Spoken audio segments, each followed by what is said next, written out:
Bonjour Ange. Bonjour Thérèse.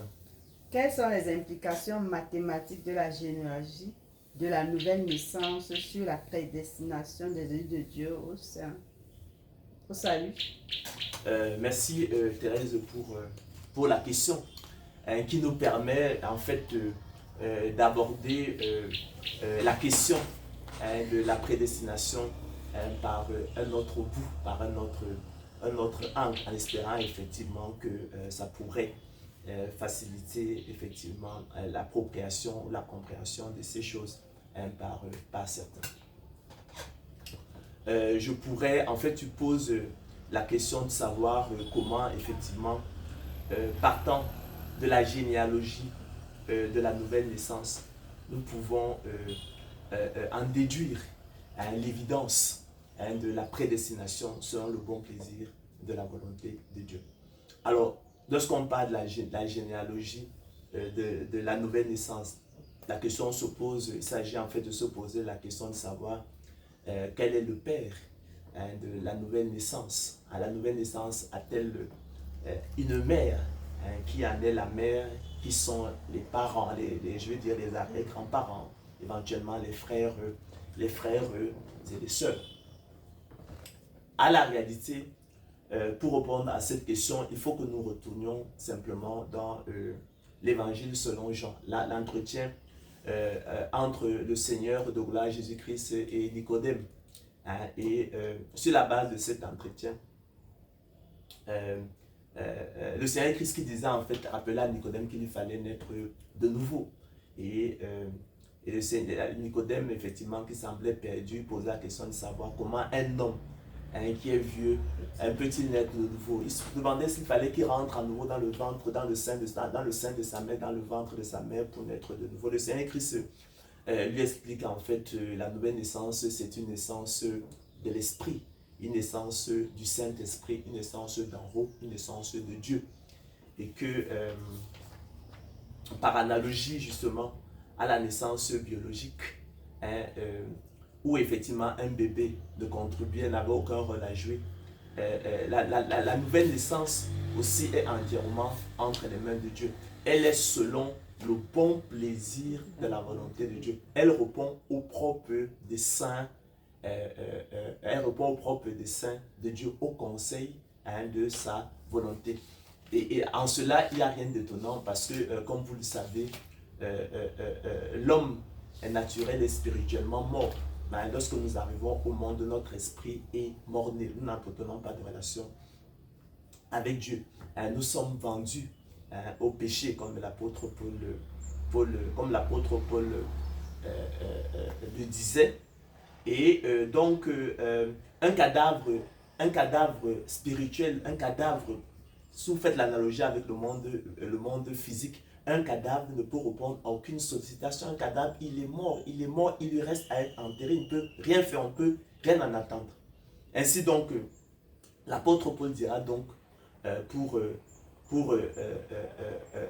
expliquer la chose, que finalement, l'apôtre Jean expliquera que les enfants de Dieu sont nés non du sang, ni de la volonté de l'homme, ni de la volonté de la chair, mais de Dieu, tout simplement. Donc les enfants de Dieu sont nés non du sang, ni de la volonté de la chair, ni de la volonté de l'homme, mais de Dieu. Donc la volonté de l'homme n'entre pas en ligne de compte, ni participe effectivement pour rien. Et dans ton épître aux Romains, l'apôtre Paul dira donc que ainsi donc cela ne dépend ni de celui qui veut, ni de celui qui court, mais de Dieu qui fait miséricorde. Donc la nouvelle naissance est entièrement entre les mains de Dieu. Et elle porte sur un cadavre spirituel dont Dieu ne peut rien en attendre. Donc il ne peut donc rien faire. Elle est donc dans le bon plaisir de la volonté de Dieu. Alors, la nouvelle naissance, vous le savez, c'est elle qui nous fait être enfants de Dieu. On est élu de Dieu, on l'a souvent dit, et on devient enfant de Dieu par l'espérance de la nouvelle naissance. C'est la nouvelle naissance qui fait donc des héritiers de Dieu, des enfants de Dieu. Elle est donc au cœur du salut. Et si vous avez compris que la nouvelle naissance est selon le bon plaisir de la volonté de Dieu, si la nouvelle naissance procède du bon plaisir de la volonté de Dieu, on en conclut logiquement que le salut est également selon le bon plaisir de la volonté de Dieu. C'est une évidence. D'accord? Oui. Parce que la nouvelle naissance est au cœur du salut. La nouvelle naissance qui fait de nous des élus de Dieu. Donc la nouvelle naissance est au cœur du salut. Et qu'elle est? Elle procède du bon plaisir de la volonté de Dieu. On en conclut logiquement que le salut lui-même procède du bon plaisir de la volonté de Dieu. Il ne dépend pas de l'homme. Hein? Ainsi donc, cela dépend de celui qui vient de celui de Dieu qui fait miséricorde. Le même raisonnement, on va l'appliquer à la prédestination, au salut, précisément. Hein? On va l'appliquer à la prédestination au salut. La prédestination au salut, hein, chers frères et sœurs, procède lui également logiquement du bon plaisir de la volonté de Dieu. Pourquoi? Parce que le salut est au cœur de la prédestination.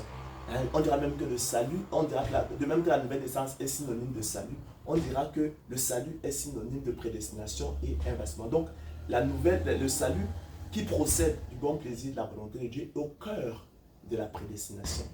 Et si le salut est selon le bon plaisir de la volonté de Dieu, on en déduit logiquement que la prédestination au salut est selon le bon plaisir de la volonté de Dieu. Donc c'est ce raisonnement mathématique, hein, qui nous permet donc de passer, qui nous permet donc partant de la généalogie, hein, de la nouvelle naissance, d'en déduire, hein, l'évidence de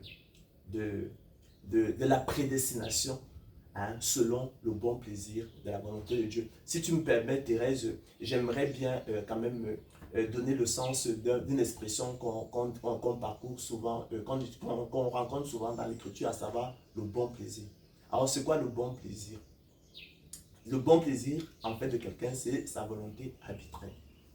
D'accord? C'est sa volonté arbitrairement exprimée. C'est la volonté exprimée par le seul fait qu'elle agrée à celui qui parle en dehors de toute règle.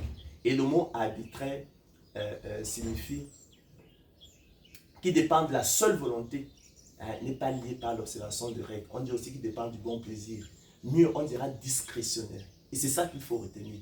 Discrétionnaire, c'est-à-dire qui confère à quelqu'un la libre décision. Parce que le mot arbitraire a plusieurs connotations et les gens vont jamais retenir la connotation négative.